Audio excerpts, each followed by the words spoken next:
Look, I know this is your job and everything, right? I understand you have to ask these questions, but I've already told this whole story to the officer that rescued me.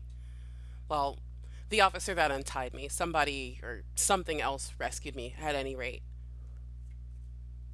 Now, I have a good memory for details. Do you understand me? Like, nearly a photographic memory. Yeah, I know that technically doesn't happen, but the point is, I remember everything about a scene down to the most minute detail. It's an annoying part of who I am, both for people that know me and for myself. It's just a side effect of my OCD. And it's not that nonsense self diagnosed, I like things clean, so I have OCD stuff. Like, I have an actual mental aberration about this sort of thing. For example, I remember the exact amount of my first paycheck from my first job 12 years ago. It was $544.11. I remember the exact outfit I was wearing on the night of my disastrous first date. I was wearing a white t shirt, which was about two sizes too small on purpose, and blue jeans with my favorite pair of brown sandals. Don't judge me, it was 2005. And it's not just milestones either. I remember the exact pattern of the neck tattoo of a blonde cashier who sold me a bag of potato chips in Biloxi back in 2008. It was a tribal art design that vaguely resembled a fox, but the left ear was a little bit wonky, so I thought it was a rabbit until the guy corrected me. Are you getting my point though? I remember everything. So when I tell you that I remember everything that happened to me, you know I'm not exaggerating. I know a lot of people in similar situations repress a lot of stuff, but that's not me, okay? I really wish I could though. I remember it was 3 nights ago when I was driving home and I felt cold steel against the back of my head a short ways down the road. I remember the rotten breath of the creep in my back seat who gave me instructions well off the beaten path up to this little shanty out in the woods. I remember him keeping his gun trained on me as he got out of the car first and then dragged me out. There was a crunching under my feet, dead leaves and twigs from the forest floor. I knew from how long we'd been driving that there was nobody around for miles, but he still felt the need to gag me. I remember the sickeningly sweet smell and taste of the duct tape he used to cover my mouth, not to mention the feel of the adhesive on my wrists as he bound them tightly behind my back. He then forced me to march at gunpoint around the back of his house to a cellar, though I'm sure the creep has his own little pet name for that place of torment. Before I was forced in, however, I remember seeing something really strange. I filed this one away for later as I was obviously occupied. Even with attentiveness like mine, you do tend to get distracted when you are bound, gagged, and kidnapped by some foul breathed perverts. But I remember seeing it. I don't know how to describe it. It was like a piece of the trees had broken off and taken a roughly human shape, oak brown with a strange sort of shimmer to it. It was like a finely polished wooden statue of a man. There were no facial features, which is why at first I thought that's exactly what it was, until I saw it again. The son of a bitch put a metal collar around me and locked it onto this cold steel pole, giving me just enough space to be able to sit but not lay down.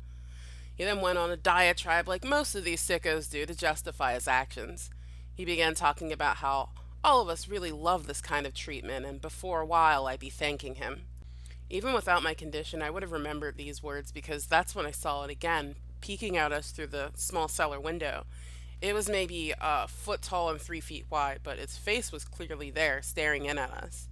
I would have said something, but the duct tape was still over my mouth, and I might have had some sort of expression of fear or at least curiosity at the beast, but I'm sure this guy just thought it was a reaction to him. The damnedest thing, though, is that despite the fact that that thing didn't have eyes, and the fact that me and the pervert were in roughly the same position in the cellar, I knew for a fact that that creature was looking at him, not at me. There was something sinister, hungry even in its contemplation. I didn't have the facial cues, but I could feel the creature's energy well enough. I, of course, had my own problems to worry about, as the freak began to prepare himself for whatever sick plans he had for me, but he didn't get very far. There was knocking at the door upstairs. The creep dropped his little bag of toys and shook like a leaf. He put an extra layer of duct tape over my mouth and then put a cloth hood over my head. Now, from this point, all I could do was listen. I didn't have any other sense to really go by until your officer found me 2 days later. What I heard, though, I will never forget as long as I live. I may eventually forget my first paycheck or my first date or that stupid tattoo, but I swear the sounds that creature made as it pushed its way through the door will haunt me forever. Try to imagine the sound of every tree in the forest snapping in half at the same time, and you might approach what it sounded like as this beast tore this man apart, bone by bone. The screaming only lasted a little bit, but when the screaming stopped, the desecration of this monster continued.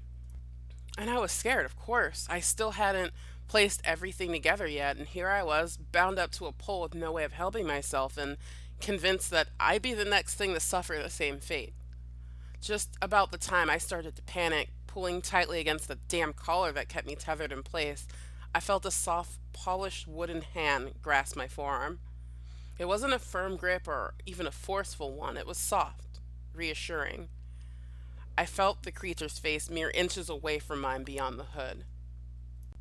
There was a whisper, almost like a child's voice, only a touch more raspy. "Don't worry," it said.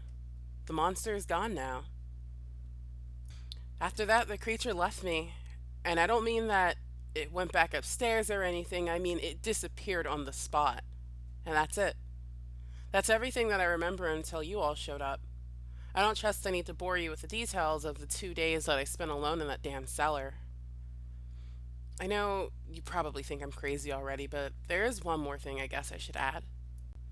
While the creep was screaming, I heard another sound echoing through the cabin above his voice.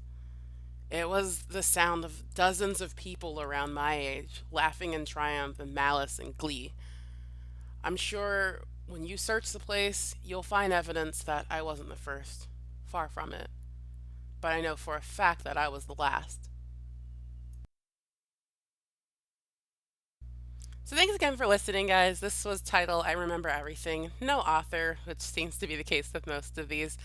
Just a heads up, these aren't the creepypastas are not my stories. Again, if you want to check out the stories, they're linked. I try to go word for word as much as possible. Here and there, I'll change some stuff up. But yeah, hopefully you guys are enjoying these, and I'll keep them coming. I'm trying to stick to 4 a week. Thanks again. Have a great day.